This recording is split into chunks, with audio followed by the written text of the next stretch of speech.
আমাদের হিন্দুদের 12 মাসে 13 পার্বণ কথাতেই তো আছে।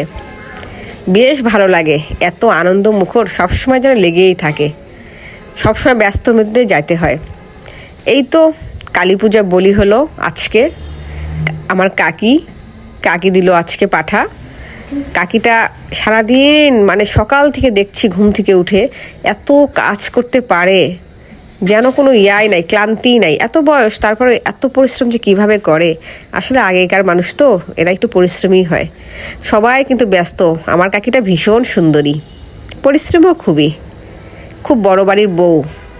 যাই হোক, সে নিজে হাতে কাজ করে। উনি বলে সবসময় নিজে হাতে কাজ করা বেশি ভালো। সবাই কিন্তু ব্যস্ত সময়ের মধ্যে পার করছে। এই যে এখানে হাতে মাখানো মাংস হচ্ছে, এই দিদিটা অনেক সুন্দর করে মাংস মাখাচ্ছে, সব কিছু কেটে মানে দেওয়া হইলো আর কি, সবাই মিলেমিশে।